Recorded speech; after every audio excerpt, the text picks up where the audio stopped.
Hello, everyone! Woof woof!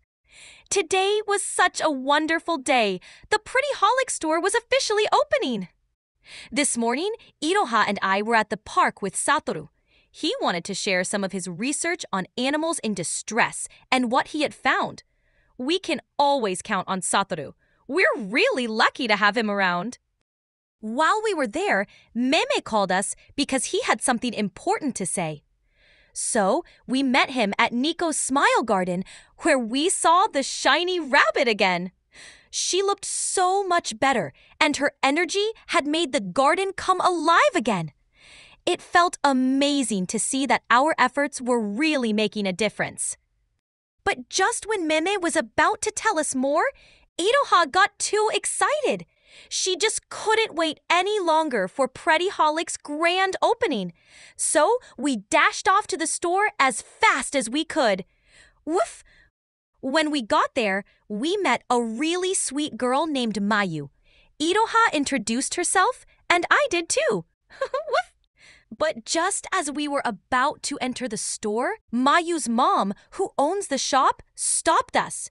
She said pets weren't allowed inside. Woof! That's so unfair! I wanted to go in too.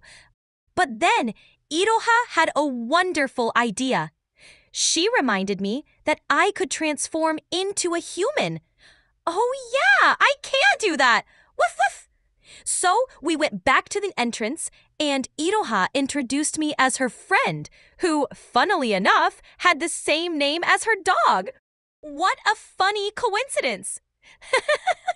It's like having two Komugis. Inside, we found all the wonderful Pretty Holic products. There was wonderful makeup, wonderful perfumes. Everything smells so nice. Woof woof! Oops, I had to remember not to act too much like a dog. Iroha was so happy, and if she's happy, then I'm happy too. Mayu's mom was smiling the whole time. She must have been really pleased to see her store making everyone excited. While Iroha went with Mayu to try out some makeup, I noticed something outside. It was that cat I had seen the other day. Her name was Yuki. I knew we were going to be great friends, so I went over to say hi. Hey, Yuki! But instead of saying hi, she gave me a little swipe with her paw. It was so soft and it made me smile. I could tell she liked me already. Not long after, Iroha came back with her makeup all done. She looked absolutely wonderful. And of course, I wanted to try some too. And guess what? I looked wonderful as well. Iroha and I looked wonderful. We thanked Mayu, but Iroha wanted to do something special to thank her properly. Before she could go through with her plan, though, I suddenly sensed a dark presence. We rushed to see what was happening, and what we found was not good at all. We headed into the forest and found a raccoon monster.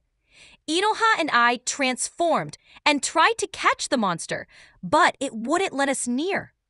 I wasn't sure what to do, but Iroha, being as kind as always, really wanted to help the poor raccoon. We tried approaching it slowly, hoping not to scare it, but it got frightened and ran away again. This time, it ran onto the road, right in front of a truck. In the panic, Iroha and I used our magic powers to prevent a disaster. We created a glowing barrier just in time, and finally, we managed to catch the raccoon and free it from the darkness. It was safe, and it felt so wonderful to have saved it. We called Meme to let him know, but before he could start complaining, we were already on our way. We had important things to do, and I knew exactly where we needed to go. We went back to see Mayu and Yuki. Iroha wanted to give Mayu something special to thank her for everything she had done today. Mayu isn't always very expressive, but I could see in her eyes that she was really happy. Anyway, Iroha was happy, and when Iroha is happy, I am too. We all became friends, and Bit was just wonderful.